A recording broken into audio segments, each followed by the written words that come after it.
Good morning, good afternoon, good evening. This is Andrew Turner, founder and host of the G&T Sessions podcast. And today I'm very honored to have Mr. Randy Bean on the show. Hello, Randy. How are you? Oh, never miss an opportunity. So what was that? Sorry?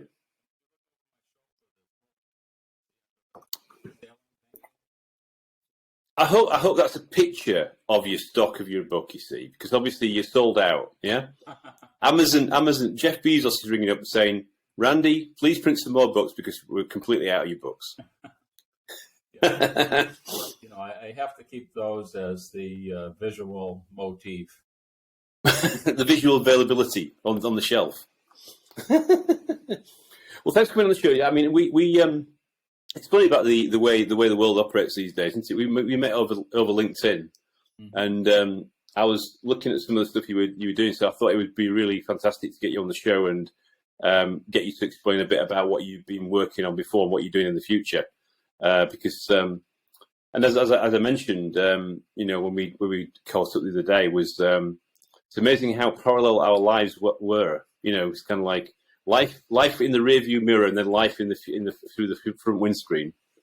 So, I mean, for people who don't know Mr. Bean, Randy Bean today, how would you describe you? What gets you through the morning these days? What's going on in Randy's world? Well, I love to learn, and there's always plenty to learn, and I'm involved in a lot of activities on many fronts. I have my professional career. I do my writing. I just published a book. I've been writing articles for the Wall Street Journal and Forbes and Harvard Business Review and MIT Sloan Review over the course of the past decade. And then this past week completed the acquisition of the consulting firm that I started 20 years ago, NewVantage Partners. We were acquired by a Paris-based global consultancy, Wavestone. So that will be an exciting new chapter. Oh, wow. That will keep me busy over the next few years, and among other things, will give me an excuse to be forced to go to Paris a few times a year. So, terrible! A tough assignment that I've taken on. Well, so that's is this kind of like a kind of G&T Sessions exclusive then? It's it's kind of it's on the wire, and then Randy comes on the show and it announces it live. There you go. Yeah, it officially took place last week, but we're in the process of making the announcements and the rollout. So yeah, this is considered an exclusive. This is the first live public announcement of it. Fantastic. So that's after what you've been doing NewVantage for quite a few years, haven't you? I think that's right. Yeah, founded NewVantage Partners in 2001 after a couple decades in the business. And we've operated as strategic advisors to Fortune 1000 companies exclusively on data and analytics. So how large companies can leverage data as a business asset, how they can become data-driven organizations, how they can build the data culture and identify opportunities to innovate with data in their businesses. So it's been a nice run, but was at that stage, both personally and professionally, that want to find the right home for the company for the for the next generation or so. Cool. So you've been busy boy, haven't you? Really, if you think about building a business over a couple of decades and writing a book. And my understanding is this is your first book as well. Is that right? Yeah, this is my first book, and I also have a couple sidelights. So I'm the co-chair of an international writers in residence program as well, where we bring together prominent writers from around the world in a writers in residency, including Booker Prize winners, Pulitzer Prize winners, National Book Award winners, and the 2020 Nobel recipient in literature. So that's what I do. And so I actually hang out with writers when I'm not doing business things. So I felt compelled to write a book to, keep up with them. Were they making you feel guilty then? Is that what you're saying? Yeah. I didn't write, the next Great Gatsby or Moby Dick, but I wrote a business book, and there are a number of literary touches. Each chapter begins with a literary quote. So I noticed that. Yeah. So that way, I bought your book actually. So there's the Machiavelli quote. There's a few other quotes in there. I know, and the best one I thought. Well, there's one of the highlights for me was it's early on in the book, and it says basically when I think you said you were at a cocktail party, and you go, "What do you do?" And you go, "I do Moneyball for business." And it's like instantly people understand what you do. You know, but you say I may not look like Brad Pitt, but maybe he's my other brother. But you know, it's like, yeah, I studied English and history when I was an undergraduate. And then I was trained as a COBOL and assembler programmer when I became a professional. But I've always thought it's important to be able to state things simply and plainly, and particularly, working with business executives, they don't care so much about how things are done. They don't care about things like master data management. They care about business results. Can you do something faster, more cost effectively? Will it help us grow our markets? Will it help us differentiate our firm? So I always try to state things in simple terms that anyone can understand. And, I use the benchmark. I divide my time between Boston, Massachusetts, and a seaside community in New England. And I consider the test is that being in one of the local bars and people say, "What do you do?"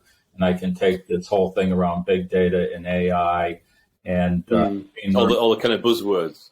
Translate it into language that anybody can understand. So that's why I use the concept Moneyball for business. And sometimes I get some great questions. Like an old jazz player in one of the bars one night said to me, "Hey, if there's all this data, how come people aren't any wiser or any smarter?" And I said, that's that's the eternal question.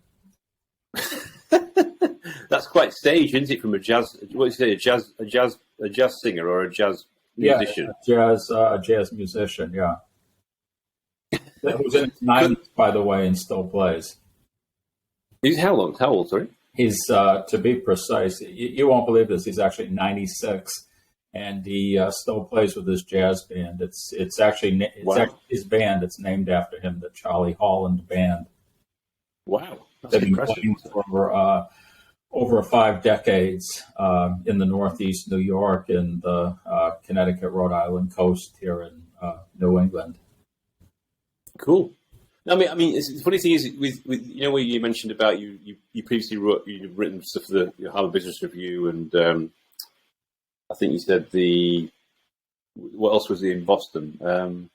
Harvard Business Review. So right now I write regularly for Harvard Business Review and MIT Sloan Review. So this year had a 6-part series in MIT Sloan Review with the last piece to appear next week. And those are all co-authored with my colleague, Tom Davenport. And those are applications of AI in business and industry. And then I've done 3 pieces in Harvard Business Review this year. One at the beginning of the year on why it's such a challenge for organizations to become data-driven. A second one in the spring, co-authored with Ash Gupta, who was the former president of American Express, talking about why legacy organizations need to really transform. And then a piece co-authored with Tom Davenport in August in Harvard Business Review on why chief data officer tenures is so short. And we did some research. Oh, wow. We had a executive recruiter participate in the article and produced a lot of data showing that the average CDO tenure was about 2.5 years currently. And, anecdotally, we work with organizations that some of the major banks are on their 6th or 7th chief data officer since they first established the role about a decade ago. Yeah. Wow. So tremendous. I mean, just we'll come back to what you just said, but it reminds me of a funny quote from one of my good friends who's a COO now, Chief Operating Officer in telco. And when he was given the choice of being called the CIO or the CTO, he said, I'll call myself the CTO because the tenure of the CIO was reducing like this. So I didn't realize actually that the CDO, Chief Data Officer, was actually tenure was going like that as well. Because as I think, when I saw you quote in the book about, the sexiest job of the 2010s, 2020s or whatever, it's counterintuitive on that, isn't it? I suppose it sounds like there's been a gold rush to do that job, but then people are not always working out a plan and getting the impacts that they presume people are wanting them to have. Yeah. Is that what's going on? Well, it's because it's so nascent. In the article, we make this joke about a generation ago when the CIO was a newfound role. People joke that CIO stood for career is over. So, oh dear. Yeah, chief data officers really only existed for the most part for a decade now. We do an annual survey that we'll be publishing actually in 2 weeks. That will be the 10th version of the survey. But in 2012, one of the questions is, has your organization appointed a chief data officer? And in 2012, only roughly 12% of organizations had, and in last year's survey, roughly 2/3 had. But, organizations, haven't really had a clear expectation about what the role of the chief data officer should be. Right. At the outset, and this was following the financial services crisis of 2008, 2009, it was really a role to get the organizations in a good data position from a regulatory and compliance perspective and to face off with the regulators. And that's changed significantly in terms of using the role to focus more on revenue and business growth activities and integrating in that analytics piece. So for many organizations, it's evolved from chief data officer to chief data and analytics officer. Oh, CDAO. Yeah, is that right? Exactly. But over that time, there's not been a consistent set of expectations in terms of what the roles and responsibilities of the position is. And as a consequence, organizations have had it reporting from everywhere, from the chief marketing officer to the chief financial officer to the CIO, CTO, or the chief digital officer. So organizations have really been struggling to come up with a consistent definition and also to establish expectations that are achievable. And also, lastly, to find the right people for the roles. So, there's people that come out of, say, technical backgrounds, but they're not really accustomed to being C-suite executives. So that's made a challenge as well. Right. It's also, I suppose, that thing about where, to the point where did he sit? I mean, I remember a few decades ago, that even the CIO role, does it report to the CFO or the finance director? Does it actually have a full board executive seat? Does it report to the CEO? Does it report to the CMO? So it's kind of like it sounds a bit like Groundhog Day with the CDO role as well. It's a bit, what is the reporting structure and where's it going to get the best traction? Yeah, I mean, organizations are learning from experience. I mean, they're failing fast and learning faster. Truly, this is just an example. I'm going to count, by the way, the number of times that you get that book out. Exactly. But, one of the things organizations are struggling with as well is, what comprises the ideal or the effective chief data officer. So some organizations looked to bring in outsiders as change agents, but then they didn't understand the business and stepped on too many toes. And then they'd take somebody who was an insider who knew the business, but really didn't know anything about data. That didn't necessarily work out. So, there's been a bit of a pendulum going back and forth until they... Because it is a bit of a hybrid kind of capability, isn't it? You've got to understand the business side and you've got to understand, appreciation of the tech side.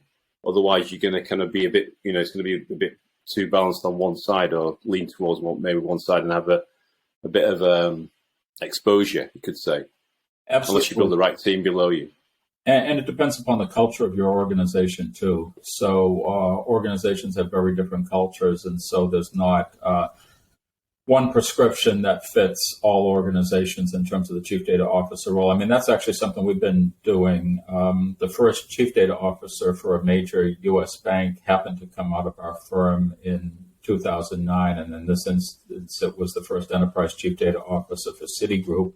So we've been filling that role on an interim basis for some organizations over the past decade, and doing that anywhere from a few months to as long as a couple of years while they bring somebody internally to fill that role permanently, or at least until they rotate through that person, I should say. Yeah, it's interesting. I mean, actually, when you mentioned Tom Davenport as well, So this early, when you were writing your book, yeah. So you might know this guy actually, Scott Galloway. You know Scott Galloway? I know The guy from NYU. I'm familiar with him. Yes. He's quite a character. Yeah, I haven't met him, but I know that Tom is doing a course with him, and I certainly see his tweets, and he has a high profile. Yeah, these bare chests and stuff like that. Yeah, on Twitter. Yeah, yeah. I mean, he's so yeah. I mean, that's the thing I was going to mention was that I didn't realize there was a connection between Tom and Scott, and I think there's a sprint that's going to be running shortly. Actually, it's either in the middle of being run now, where about data and analytics. So I've been on some sprints on brand strategy and innovation strategy only this year with Section 4 there, the Scott's company. Brilliant ways of educating and learning, new way of learning. And it's the first time I've actually been on a Zoom call with 1,500 people, which is pretty mental, really, when you think about it. It's like, woo. So it's like sheet after sheet after sheet of people on that session. They must be very tiny.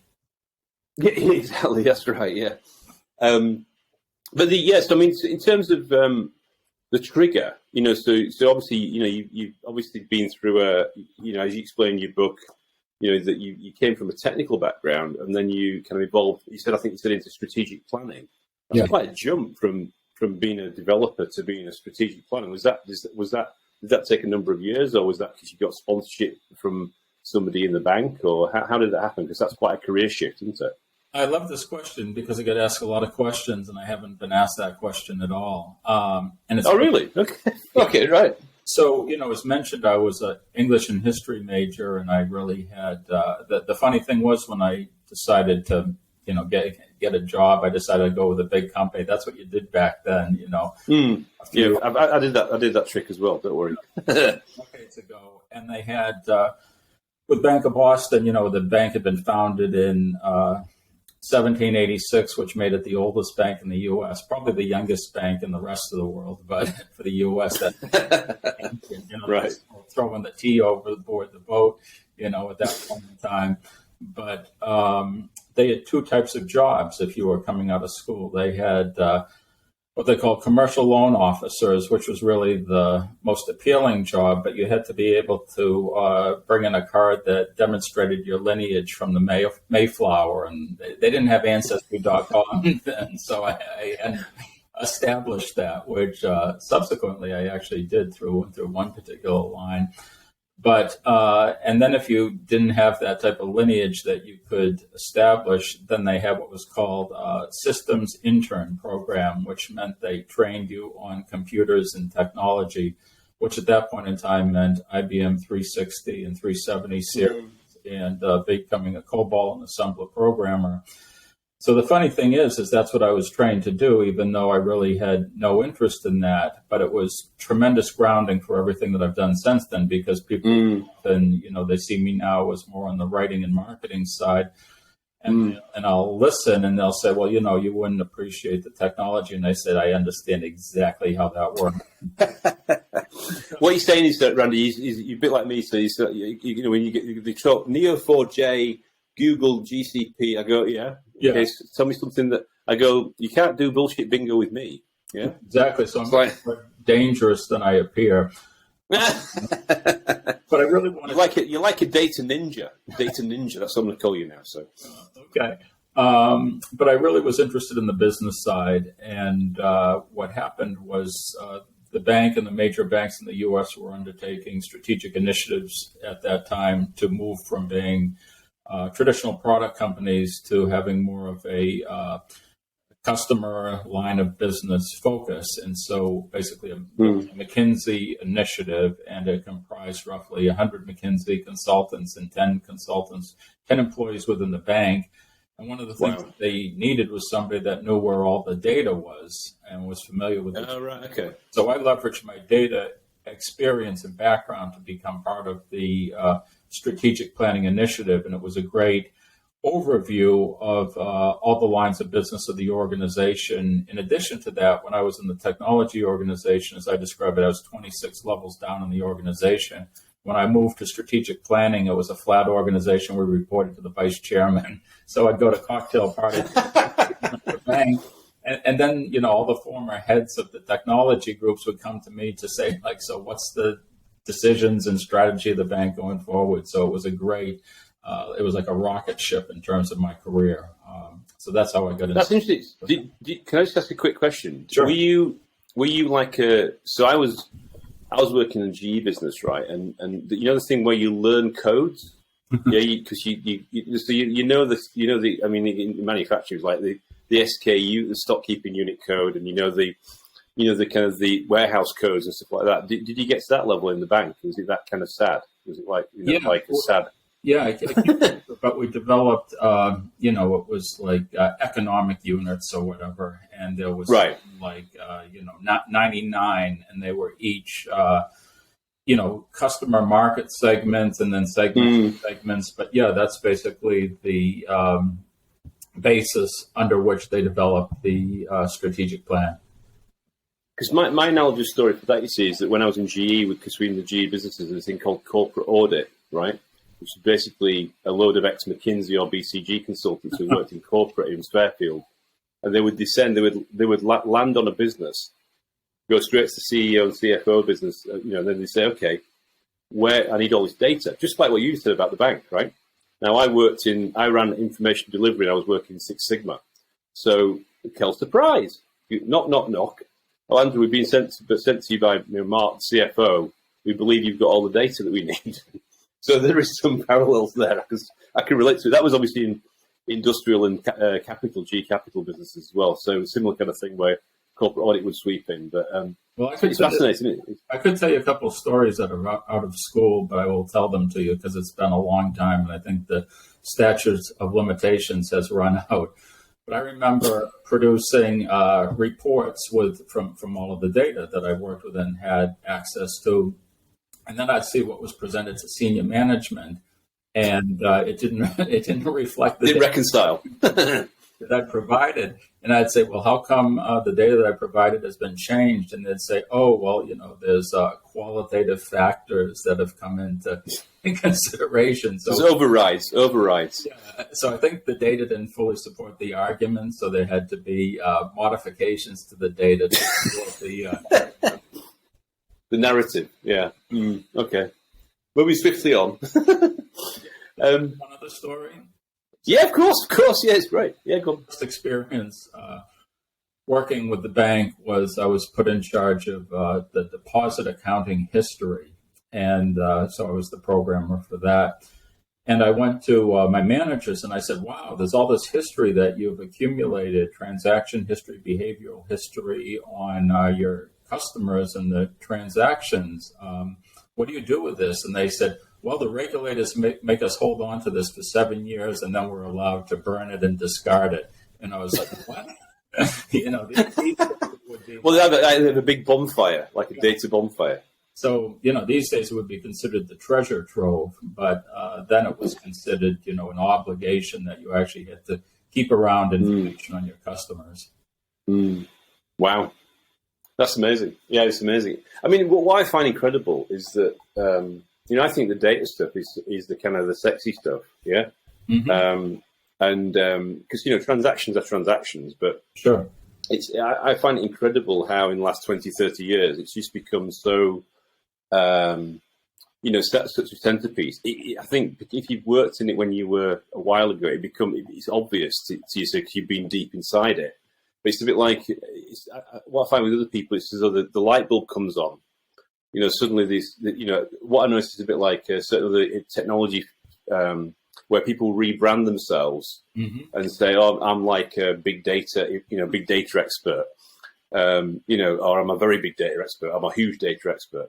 And I go, "Okay, it's what I call a career pivot. I think they call it. It's like all these kind of things." Well, that's one of the things I talk about in the book. When I started my career and for a long time thereafter, people that worked with data were considered people that, you kept, 3 levels below ground in a dark corner with no lights. And, you'd bring them up to feed them, then send them back down. Put bread and water under the door kind of thing, yeah.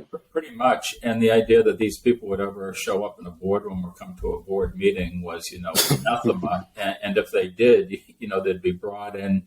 They'd be introduced with a whole bunch of caveats, like, we keep these people to, figure out some important things, but we don't let them near any of the important levers. And then they'd be brought into the room and asked a few questions and then dismissed and sent back down to the bowels of the organization.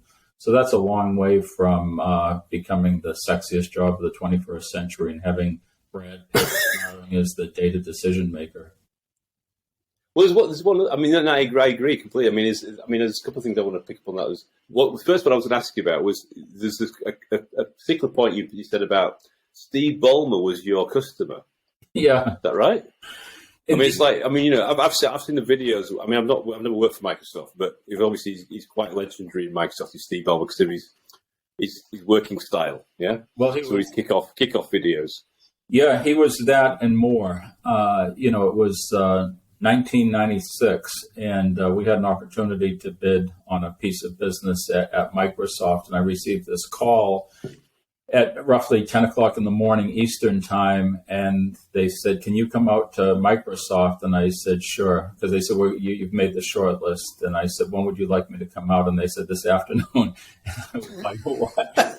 Like I scheduled this in the next. We thought you got these. You see, they thought they got Randy's helicopter. You see, they thought you could just jump in your helicopter. Yeah. So I, I called my wife. We had 2 young kids at the time, and I said, I'd been asked to come out to Redmond, Washington this afternoon. I said, I think I should do it.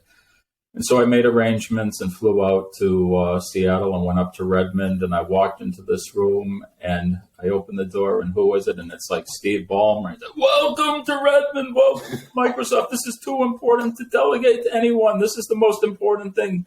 Understanding our data, knowing our customers, putting more butts in seats." So, and he couldn't have been more gracious.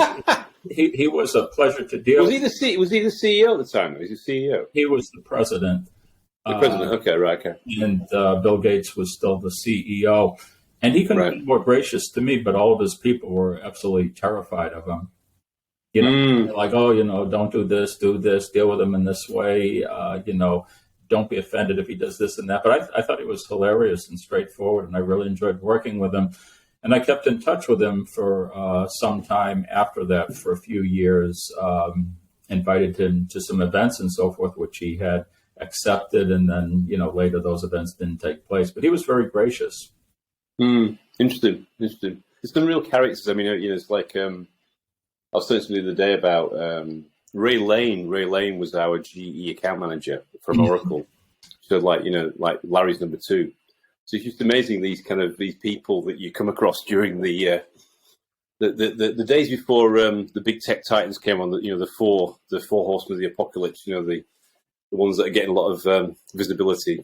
Obviously, they keep rebranding themselves just to kind of Write another book. I'd like it to be a book of stories over the course of my career, because I worked for vice chairman at Bank of Boston, and then I did 2 venture-backed startups in Silicon Valley, and one of them was backed by Kleiner Perkins. So, spending time on Sand Hill Road and with that whole Kleiner Perkins set was an interesting experience. And then some of the clients over time, Steve Ballmer at Microsoft, FedEx was a major client. And then, one of the stories I tell recently was that about 10 years ago, I was thumbing through a college alumni magazine, and I saw that a former college housemate of mine had been appointed Assistant Secretary of Defense in the U.S. for research and engineering with something like a $3 trillion budget.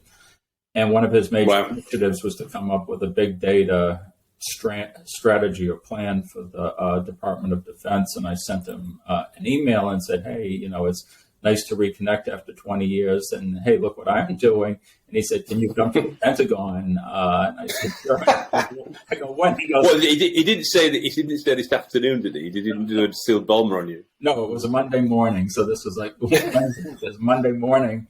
And so I flew down to the Pentagon. I'd only gone there in like third grade as a tourist or whatever.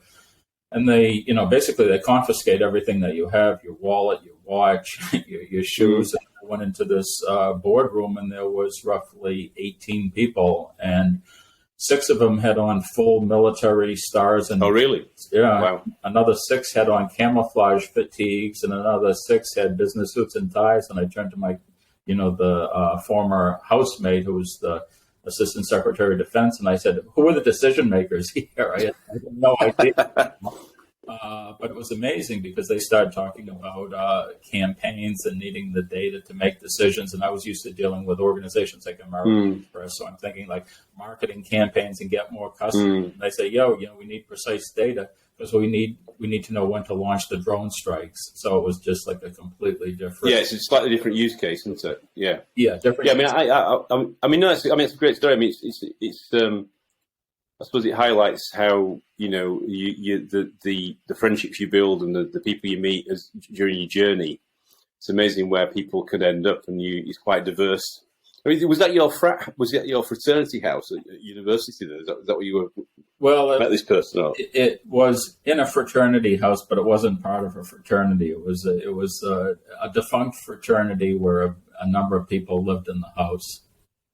Okay. No, I mean, I was just going to say, I mean, my federal experience, I spent a bit of time working with the US Navy when I was at a previous company, and I'll say it's the most zaniest time I've ever spent with a client. The complete, when you get to know them, because everybody's human, right? But it's you have a perception about what the military is going to be like, and it was such good fun working with them. But they were very, very, very, very on it from a getting stuff done point of view and decision making. And the lady that was like the commander, she'd hold big meetings with 25 people, 30 people in the meeting, and she was like a rod of iron. Right, okay, Andrew, next. It's quite amazing. She's retired now, but I'll never forget the interaction with those guys. It's just it was comical. I just published an article this summer in Forbes about the new chief data officer at the Pentagon at the Department of Defense, and he was great. David Spurrick, a great guy to speak with. But he spoke. He's an ex-Marine, so he spoke in a lot of military metaphors. So he's like, we have our data plan and we're taking the beach and so forth. So, I use metaphors. Don't burn the boats, all that kind of stuff. Yeah. Yeah. So it made it a more interesting article than your typical, like, here's the chief data officer of, such and such bank or such and such pharmaceutical company. But I think the thing is, what I would say is, working in federal and then working in commercial, I think they can both learn from each other. If you could mash up those kind of disciplines and principles, I think there's a piece there. I mean, there's some value there.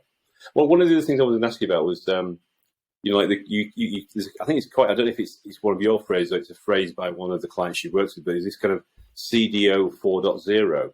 I can understand 1.0, 2.0. I've not heard of 4.0. Is that something that somebody created for that, or is that something that you see as the future?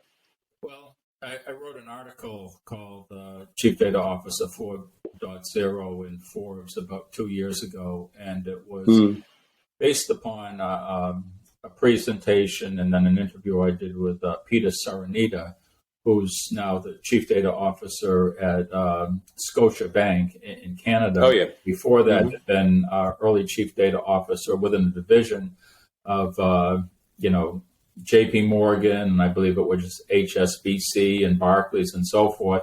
So he's literally been through 4 iterations of the CDO role. So he came up with the name CDO 4.0 because each time that he was in the position, it had a different flavor and taste. So I see. Yeah. He was literally CDO 4.0 himself.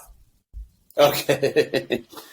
So he's kind of like gone through 4 sprints, 4 different kind of chapters of his evolution. And he's probably. Yeah, I mean, I think, in terms of the future, I mean, you're what you talk about in the book. Obviously, there's some really powerful principles that you talk about. I mean, is that something you could just kind of amplify and share in today's episode? Because I think it's something that if you've got people who are, working in the data space, which is pretty much everybody in the world, gave off some kind of data. But, what I find incredible is, a number of decades on from, what you've done before, what I've done before, they still seem to be struggling. Companies still seem to be struggling to get where they need to get to. So, I wasn't sure if there's some kind of, final kind of comments you wanted to make around what people should really think about and focus upon. And I suppose, does it link back to the title of your book, I suppose? Is that part of the message you'd like to get across and get them to think about more actively? Yeah, so I'd say the key themes are in urgency. Data is permeating all aspects of society now, and that was really highlighted in the past year during the COVID epidemic, and the person trying to understand what the positivity rates were and so forth, and what that meant for them. So one of the themes of the book is now more than ever, this notion of urgency. And then a second theme is this notion of adaptation. You need to adapt to compete in this era, this digital era, an era of disruption, big data and AI, as I say. So another theme there is that leaders will have to act faster. So that's this notion of fail fast, learn faster. Organizations need to try things, centers of excellence, incubators, test and learn, shortening cycles, iterative cycles to produce new capabilities and learn from that experience. And then becoming a data-driven organization requires a different mindset. So organizations need to think differently because data is an asset that flows across an organization. Organizations aren't typically set up to manage data as an asset. And then one final point is for organizations to begin to consider the ethical consequences of the use of data, because that's really the priority for so many organizations. And there's been challenges and concerns about the misuse of data, and data can be cherry picked or presented in ways to, argue any case that somebody wants to make. And what I tried to bring was the benefit of my experience, so my generation plus in the industry. What's changed, what hasn't changed, what have people learned, what haven't people learned, and using that to look to the future. So the bad news is that we've been at this for over a decade, and organizations are still struggling to become data-driven. I provide a lot of data in the book where, only a quarter of organizations say they're data-driven or have a data culture, and less than half say they're leveraging data as a business asset. But the good news is there's a tremendous amount of work to be done, and that will keep us all in the data profession busy for the next generation. Right. Okay. That's the upside. So, basically what my book is, I mentioned I was an English and history major, so it's really a history. It's a perspective. People come into the profession overnight and maybe think they can change things overnight, or think that they're the first to have done this or attempted this, when in reality, when I started in the profession 35 plus years ago, people said, okay, we have this data. What insights can we gain from it to be more effective in how we operate our business? People are still asking those same questions today. Data continues to proliferate exponentially, new sources of data, the amount of unstructured data of all different varieties, in addition to the challenges of organizing your structured data.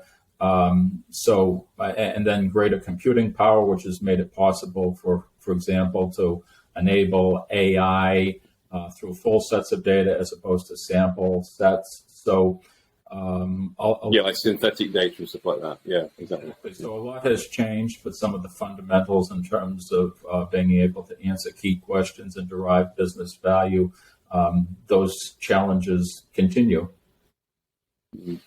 So the final question I got for you was about what are you most excited about going forward? What would you say?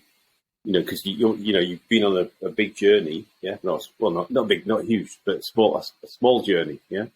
What's the? We're in 2022 nearly now. So have you got any predictions or hopes, or what you're most excited about that you're seeing at the moment? Well, I think I've had the benefit now of having spent a professional lifetime. And so there's a lot that I can share from a mentorship perspective and a learning perspective, so that organizations can avoid the pitfalls and more quickly to the end result. but it's a journey. It's a journey that plays out over time. It's not a destination that you get to and you say, "Hey, we can celebrate. We're data driven." It doesn't work like that. You have to continue to be persistent and relentless and resilient, because the very best companies, they are continually reinventing themselves to continue to leverage data to differentiate their businesses. They're never complacent. So, that's the key message I think that I'd convey, is that complacency is the enemy of becoming data-driven, and this hunger and drive to improve and to identify new ways and new approaches and new methodologies. That's what distinguishes companies that are truly data-driven organizations. Yeah, no, I agree. Spot on. I mean, I have read the book, and I think it's a very good book, and thank you for doing it. Because I think it's a piece of helping people to level up and improve their plan of action and get stuff done, or GSD, get stuff done. So if people want to know more about the stuff that you're working on or have been working on, I know you mentioned some of the stuff during the episode, which obviously we'll add some links to the episode. We put it out into the universe, or the metaverse, or whatever we're going to call it, the omniverse or whatever, next year. What's the best way of understanding, getting more information around the work you're doing and the stuff you're working on? Yeah, there's a website for the book called Fail Faster, Learn Faster, failfastlearnfaster.org. There's all of my 150 plus articles over the past several years at NewVantage.com. There's the book that's available on Amazon and through bulk orders for Porchlight Books. I've been doing a lot of corporate events, industry events, university events, where groups have been purchasing anywhere from 50 to 1,000 plus books, and sharing them to come up with a common level set understanding across executives and decision makers. Well, it's definitely the kind of title that actually captures, people when they say fail, learn, it's kind of like, it's like a good hook, isn't it? It's like it's an attention grabber. Yeah, so, and actually that's a quote from the Irish playwright Samuel Beckett. He said, "Fail fast, fail again, learn better." So I modified that and borrowed that because I thought it was... I noticed that, yeah. Paul Sacco stuff about failure is essential and all that kind of stuff. Exactly. Yeah. Yes. Fantastic. Well, thank you very much for coming on the show.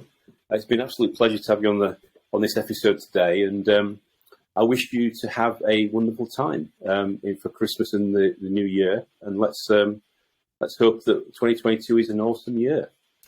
Thank you, Andrew. The pleasure has been all mine, and thank you everyone out there. And happy holidays and best wishes for a prosperous 2022, and everyone stay healthy. Fantastic. All right, that's been Randy Bean, who's the CEO and founder of NewVantage. Yeah. And also Andrew Turner, who's the founder and host of the G&T Sessions podcast. Have a lovely day. Thank you very much. Thank you.